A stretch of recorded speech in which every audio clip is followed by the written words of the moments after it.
से जब बाहर निकलो वहाँ की चौखट को नमन कर कर उससे कहकर जाना, फिर जल्दी बुलाना। हो जो भी कमी रह गई हो तो अपने भाई को क्षमा करिएगा। और कोई बच्चे लाने नहीं देते, जीवन का सारा सुख प्राप्त हो जाए, सारा अपनी बेटी का, अपने बेटे का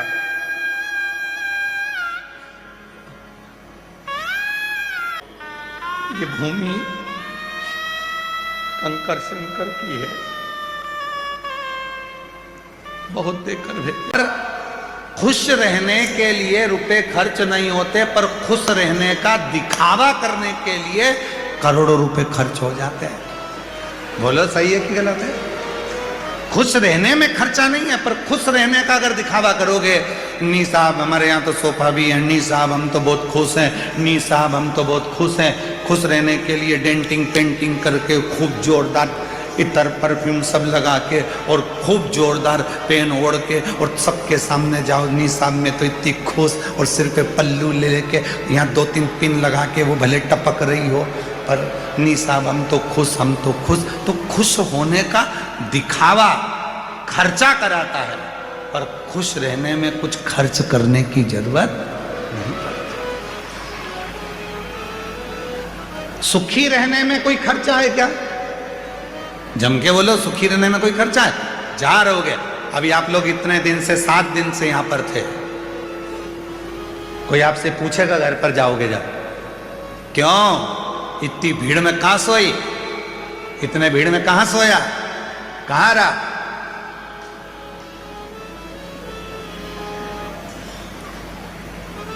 शौचालय में भी इतनी भीड़ लगी रहती थी, कहां? पानी पीने कहां गई होगी, कहां गया होगा, भोजन करने। तो मां तुझे सुख था? तो कहने वाले कह देंगे इतना सुख पूछो मत, पूछो ना। पांव लंबे करती थी तो दूसरे को पड़ता था, हाथ लंबा करती थी तो बाजू वाली का चश्मा टूट जाता था, बाजू वाला इतना गुर्राटा भरता था कि पूरी रात श्री शिवाय नमस्तुभ्यम में निकल जाती थी, पूरी रात। और इतने में फिर इधर वाला कहीं का निकल कर जाता था तो पांव दबा दबा कर जाता था, पांव पे 2-4 पांव रख कर जाता था, ऐसा लगता था मेरा छोरा मेरे पांव दबा रहा है, इतने जोरदार। और इतनी टॉफी तो मैंने अपने बचपन में नहीं खाई जो सीहोर में खाई, इतनी टॉफी खाई। और बिस्कुट पूछो मती, चाय और मिल जाती ना तो फिर डुबक डुबक के खा जाती और अच्छे से, इतना बिस्कुट खा। याद तो आएगी।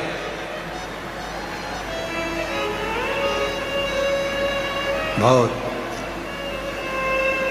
और अपने पापा को, अपने पिता को, अपने बाबुल को, अपने शिव को याद करो। यहां से जाते समय उससे बात कर कर जाना। जब इस कुबरेश्वर धाम के 6 दरवाजे हैं, उन 6 दरवाजों से जब बाहर निकलो वहाँ की चौखट को नमन कर कर उससे कहकर जाना, फिर जल्दी बुलाना, बहुत याद आएगा। ऐसा उड़ जाना रे दिन,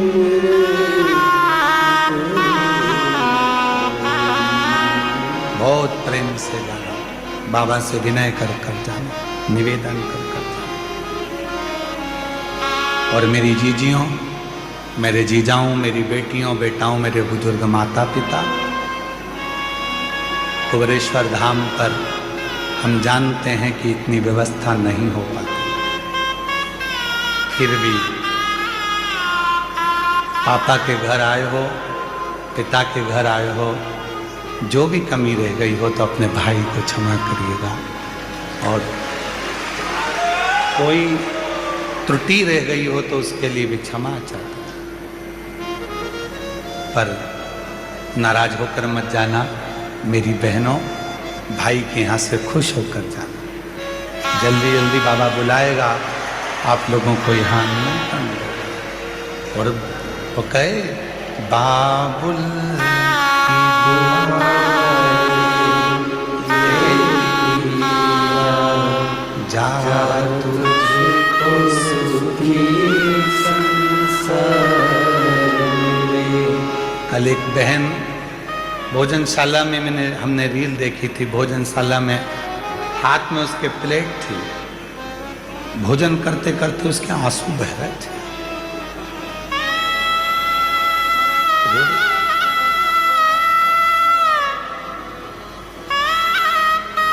कल एक सब्जी काटती काटती रो रही थी। पूछा क्या हुआ? बस कल जाना है। तो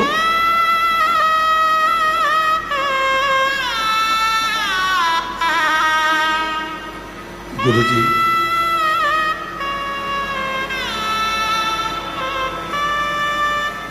बच्चे लाने नहीं देते, बच्चों से कहती हूँ मुझे छोड़ जाना, कुबेरेश्वर धाम जाना है।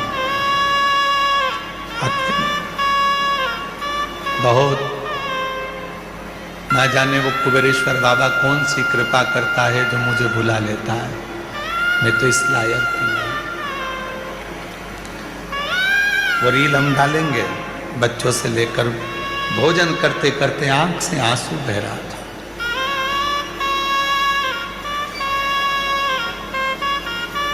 किसी ने पूछा तो कितने दिन हो गए तुम्हें यहाँ आए? तो उसने कहा मैं 10 तारीख से आई। कब जाओगी? 22 तारीख। कोई कमी? उसकी आंख से आंसू झलक गया। मेरे पापा के घर में कोई कमी नहीं। मेरा बाबुल का घर है कुबेरेश्वर धाम, जहां पर आने पर जीवन का सारा सुख प्राप्त हो जाए। सारा सुख। मेरी जीजियों संभल कर जाना, मेरे जीजाओं आराम से जाना। फिर बाबा बुलाएगा, दौड़ कर फिर आना। वो इंतजार करेगा अपनी बेटी का, अपने बेटे का।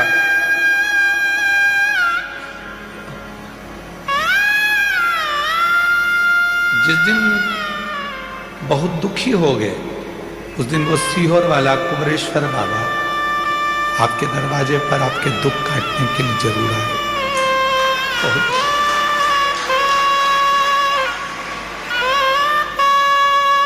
खाली झोली लेकर आए हो, विश्वास है भर कर लेकर जाओगे। ये भूमि कंकर शंकर की है, बहुत देकर भेजेगा। एक पत्र व्यासपीठ पर तुम्हारा भी हो, उस दिन का इंतजार करना।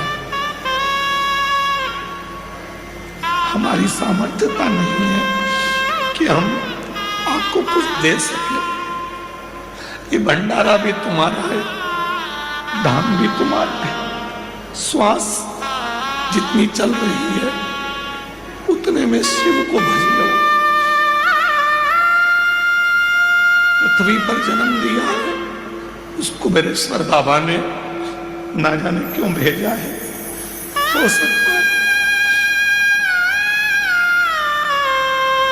वो कहते हैं बड़ी कंपनी में कंपनी के लोगों को प्रचार के लिए भेजा जाता है, तो मेरे कुबेरेश्वर बाबा ने अपनी कंपनी का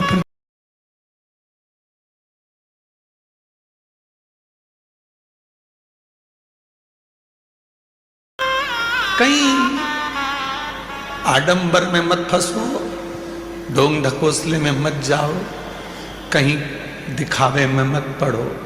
एक लोटा जल भरो घर में से, शिव के मंदिर पहुंच जाओ, उससे विनय करो, निवेदन करो, वो स्वीकार कर लेगा। अपने दुख को किसी को मत कहो, लोग इसका फायदा उठाएंगे। उससे बस विनय करते हो, निवेदन करो।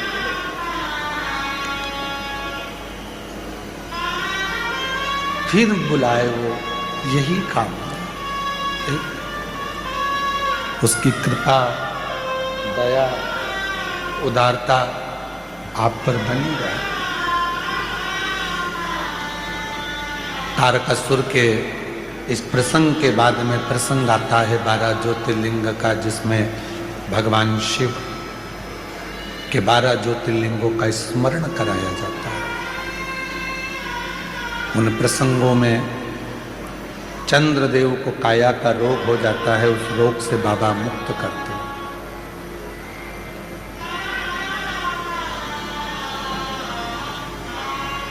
षडानंद कार्तिकेय बाबा के लिए मल्लिकार्जुन के रूप में बैठ जाते हैं। दूषण नाम के राक्षस का संहार करने के लिए महाकाल बन जाते हैं। विंध्य पर्वत के लिए ओमकार बन जाते हैं। नर नारायण के लिए केदारनाथ बन जाते हैं। कुंभकर्ण के बेटे भीम का संहार कर कर भीमाशंकर बन जाते हैं। मनु शत्रुपा के लिए विश्वनाथ बन जाते हैं। गौतम बाबा की गौ हत्या का दोष लगा दिया। दुनिया दोष बहुत लगाती है और दोष लगाने वाले कोई दूसरे नहीं होते। आज सनातन धर्म पर जो कुठार पड़ी है, वो लोग सनातन ही सनातन को काटने में लगा हुआ है। एक संत दूसरे संत को काट कर रहा है, एक महात्मा दूसरे महात्मा की काट कर रहा है, एक गृहस्थी दूसरे गृहस्थी की काट कर रहा है। आज दूसरों से सनातन को तकलीफ कम है, पर अपनों से अपनों को तकलीफ ज्यादा। थोड़ा बचिए। सोशल मीडिया और टीवी पर न्यूज़ों में लोगों को तो लाभ मिलता है कि दो संत, दो साधु, दो सन्यासी, दो तपस्वी, दो साधक, जो उपासक आपस में भिड़े, हम इनके बाल नोचे, वो उनके बाल नोचे, हम इनकी गलतियों को सोशल मीडिया पर लाकर छोड़ें, हम उनकी गलतियों को सोशल मीडिया पर लाकर छोड़ें। सोशल मीडिया पर, टीवी पर, न्यूज़ पर किसी महात्मा को, किसी बाबा पर गलतियां दिखाने से अच्छा है, एक दूसरे पर आरोप लगाने से अच्छा है कि उसके पास जाओ, बैठो और उसकी गलतियों को सुधारने का प्रयास करो। दिखाकर क्यों लोगों के सामने सनातन को बखाड़ा कर रहे हो?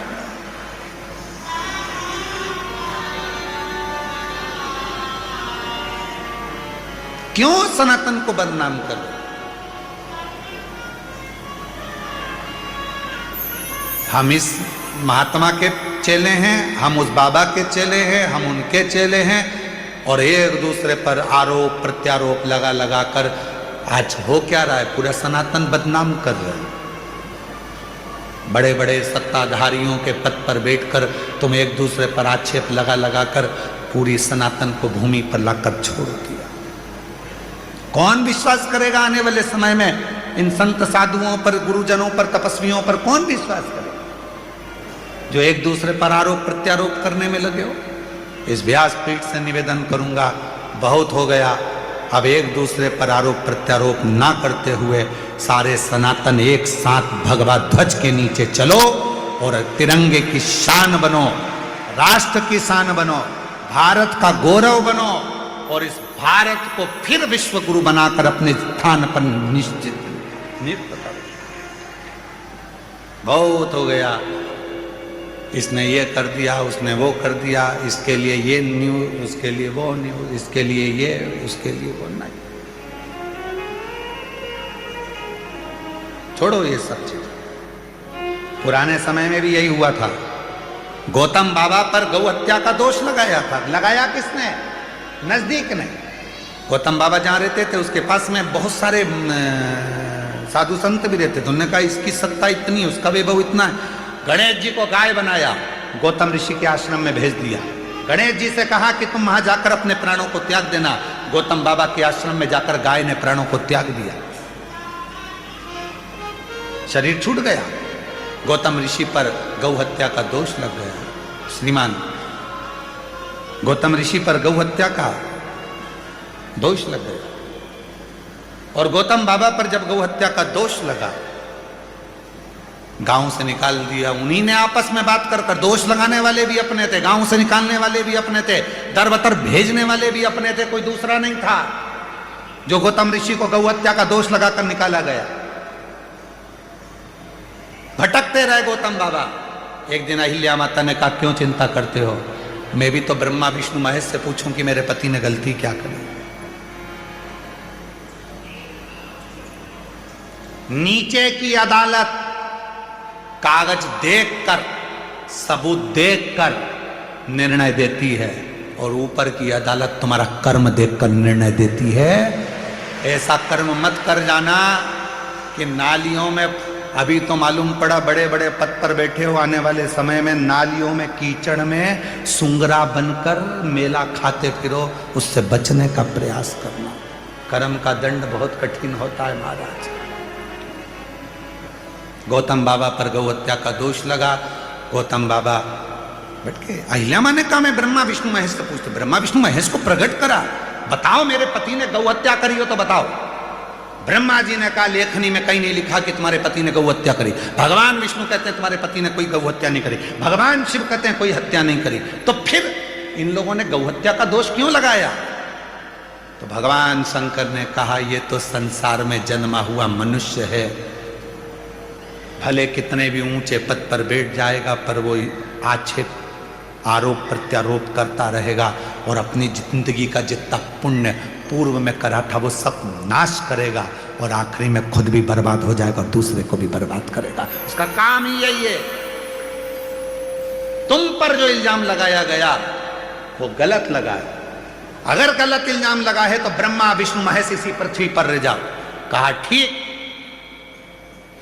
गोदावरी के तट पर ब्रह्मा विष्णु महेश त्र्यंबकेश्वर नाथ के रूप में विराजमान हो गए। आज भी वो प्रमाण देता है कि झूठा इल्जाम लगाया गया तो मेरा ब्रह्मा विष्णु महेश पृथ्वी पर आकर स्थापित हो।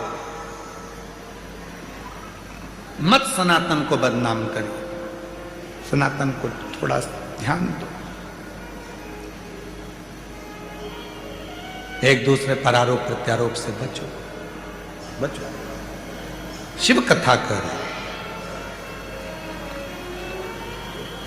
वैद्यनाथ जी का वर्णन आया। रावण शिव जी को लेकर जा रहे थे, भगवान शिव विराजमान हुए। नागेश्वर दारूक नाम के राक्षस का संहार करा, रामेश्वरम में राम जी स्थापना करी। सुधर्म नाम के ब्राह्मण की धर्म पत्नी घूष्मा से जो बेटा हुआ था उसको शिव जी ने जीवित करा। तो घृष्णेश्वर 12 ज्योतिर्लिंग का स्मरण।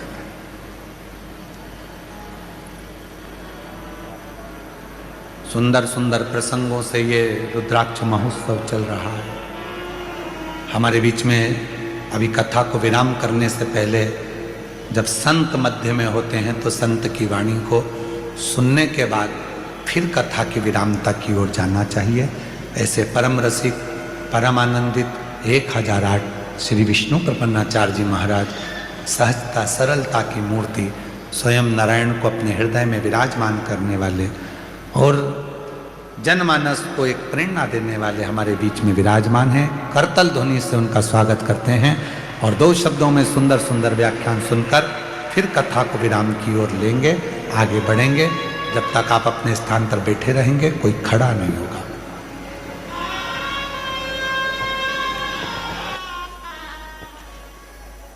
बोलिए आशुतोष भगवान की, कुबरेश्वर धाम की। यो नित्यमच्युत पदाम्बुजयुग्म रुक्म व्यामोहतस्तदितराणि तृणाय मेने।